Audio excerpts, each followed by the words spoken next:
Some of former Vice President Joe Biden's past personal behavior is sparking conversations about boundaries when it comes to physical contact and consent.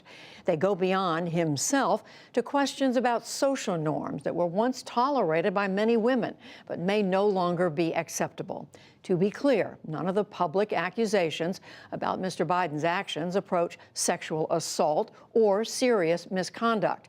What the four women who have spoken out recently, including Lucy Flores, a former Nevada state legislator, have said is that they were uncomfortable when Biden either hugged them, kissed them, or touched them inappropriately. Biden addressed the matter on Twitter today. In my career, I've always tried to make a human connection. That's my responsibility, I think. I shake hands, I hug people, I grab men and women by the shoulders and say, you can do this. And whether they're women, men, young, old, it's the way I've always been. It's the way I've tried to show I care about them and I'm listening. And over the years, knowing what I've been through, the things that I've faced, I've found that scores, if not hundreds of people have come up to me and reached out for solace and comfort. Social norms have begun to change, they've shifted, and the boundaries of protecting personal space have been reset. And I get it. I get it. I hear what they're saying. I understand it. And I'll be much more mindful. That's my responsibility. My responsibility, and I'll meet it. So that was on Twitter today. Now let's look at some of the issues surrounding all of this. Rebecca Traister is a writer for New York Magazine and for The Cut. She's author of Good and Mad, The Revolutionary Power of Women's Anger. Karen Tumulty is a columnist covering national politics for The Washington Post. And Frank Dobbin is a sociologist at Harvard University who studies sexual harassment and diversity training. And we welcome all three of you to the NewsHour. Let me first get your reaction, just your take on what the Vice President had to say today. Karen Tumulty, you first. Well, I think that this shows, among other things, sort of how rusty he is at this. His initial response to this was essentially to say to the women who were accusing him of making them uncomfortable, was to say, I'm sorry that your feelings got hurt. This is a very different kind of statement. This is him sort of acknowledging that the fault lies in his own actions and promising to change those actions. Professor Dobbin, what about you? How did you read what the Vice President said? Well, I think it's a little surprising that he didn't follow the issue over the last nearly 40 years since he was in the Clarence Thomas hearings in 1991. But I think it's an indication of kind of a generational shift. There's a generation of people that just hasn't really been aware of what kinds of changes in social norms there are. And in this case, he at least acknowledges that he was out of sync with what's going on. Rebecca Traister, how did you hear him? Well, I do think that especially the final part about acknowledging that norms are changing and that he's engaged in this conversation is what he needed to say, but he did need to say it 5 days ago, and really, 20 years ago, 10 years ago, 2 years ago. He's billed himself of late as somebody who's very interested in these issues. He is involved with It's On Us, talking about issues around changing norms and around gender and power. And yet he was very slow to respond with what he needed to say. And what he doesn't address in this statement is the degree to which norms are also changing around the role. The paternalism of that kind of touching is also reflected in his policy record. He's been in power for 40 years in the Senate or 30 years in the Senate and then as vice president. And he has also had a sort of paternalistic role in his positions on abortion, reproductive health, his role as the head of the judiciary in the Anita Hill hearings. He needs to address a lot about what has shifted in our politics and our norms and our ideas about gender and power. I do want to broaden this out to talk about, what is going on in terms of our entire country, our entire society at this point. Karen Tumulty, have norms changed? Yeah, I think that the Me Too movement is sort of evolving from a movement into a norm.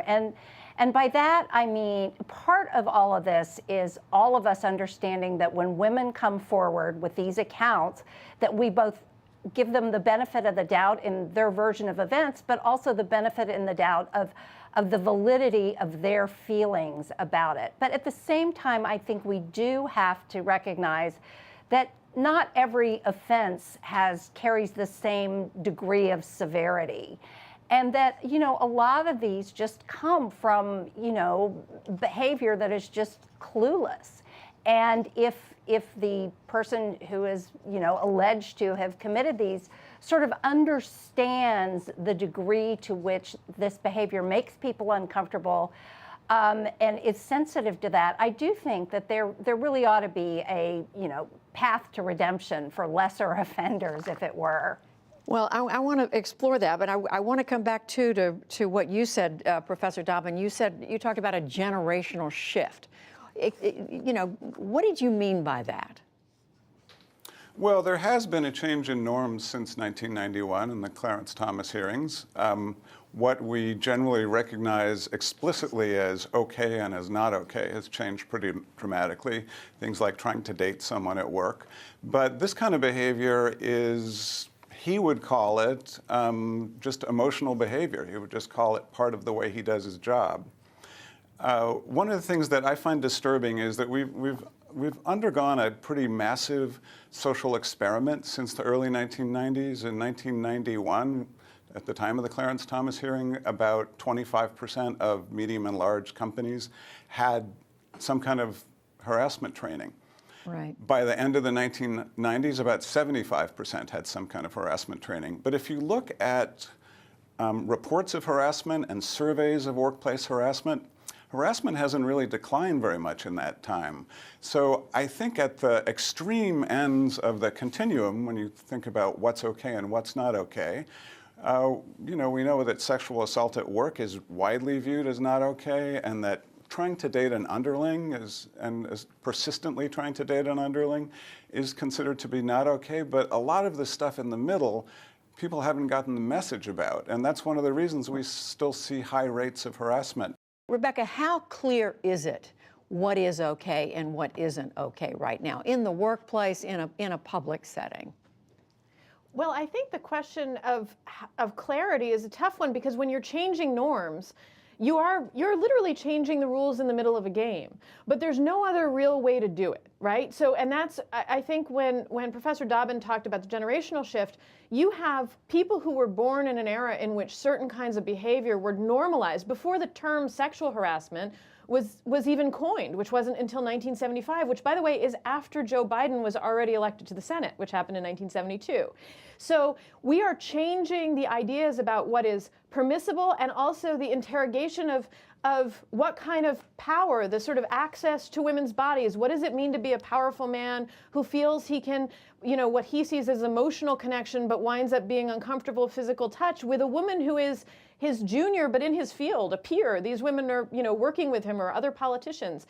The game is changing, and that means that there's not always a clear answer. But the key thing is, you have to listen to the people who are telling you, this feels like it's conveying something that is uncomfortable to me, or that conveys that you don't think of me as an equal, it feels diminishing. We have to listen to the conversation about it before we can just say, okay, this is not okay. It is an ongoing and evolving process of trying to change the way we approach power and gender. Karen, is it easier now to hold people accountable for their actions? I think we're all trying to figure out, is there a way to sort through this now that brings us to some conclusion that more of us can agree with?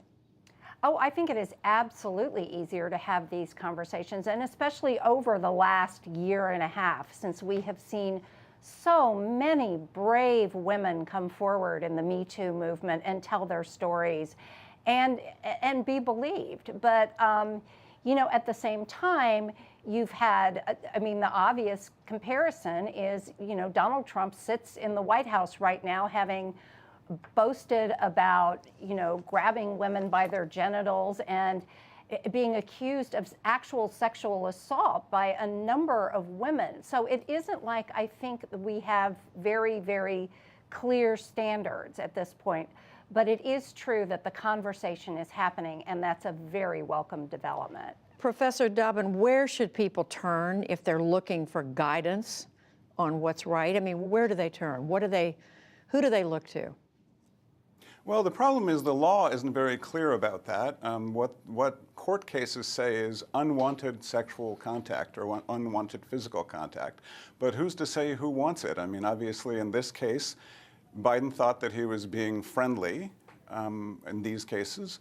And so I assume he thought that the women who have come forward wanted that contact. But I think there's a bigger issue, which is we've been trying to prevent harassment with sexual harassment training, and it doesn't work. It doesn't change the incidence of harassment in the workplace. It can make things worse by exacerbating the behavior of the worst kinds of harassers to begin with. It tends to be preaching to the choir. And then our solution when people experience harassment is a grievance process in most companies that doesn't work, that backfires, and that women don't use because they know they won't get any kind of resolution. So when you asked earlier, is it easier now than it was? It's easier, I think, to report a high-profile man, a senator or the CEO of a company or Jeffrey Weinstein. But you know, for the person whose manager is harassing them at a McDonald's at 11 o'clock at night, they don't really have anybody to go to because their only real remedy is to talk to their manager, who's probably the person who's harassing them, or to use a grievance process that they know won't produce positive results because they never do. Yeah. So I think we're in a kind of conundrum here. We don't know how to resolve this problem. I think it's great news that the Me Too movement is making some public progress on what the norms are, but I just don't see much changing in the workplace. Finally, Rebecca Traister, what do you say to people, women or men, who are looking around saying, what's my guidance here? How do I know where the boundaries are today? Well, I would emphasize, listen to the people who are telling you, they're describing the experiences of feeling like their boundaries are being violated, but also look to the power imbalances, because so much of what enables behaviors, not just harassment, and this is obviously, when we're talking about Biden, we're not talking about any kind of violent assault, but what enables sexism, the sort of diminishment, in another category, racism, it's unequal power distribution. And when you look at politics, when you look at businesses, what you see is a lot of power that's been in the hands of men and for a long time in the hands of white men. And part of the criticism here isn't just about saying individual people did something bad. It's actually a critique of the way that the system has distributed power unequally, and that some people have been in a position to have access to women's bodies, or to make the rules, to make the norms around their preferences and their ideas. And as some of the people who've had less power are gaining a voice and saying, actually, that makes me uncomfortable. I feel like I have been denied an equal share of this power. I've been being denied respect and a hearing. I think that's a bigger critique that we're talking about, is saying, let's change some of the structural dynamics that have put so much power into the hands of certain kinds of people for so long in so many realms. Sobering thoughts, and a subject I know we're going to come back to again and again because it is an important one. Rebecca Traister, Karen Tumulty, Professor Frank Dobbin, thank you all three. Thanks, Judy. Thank you, Judy.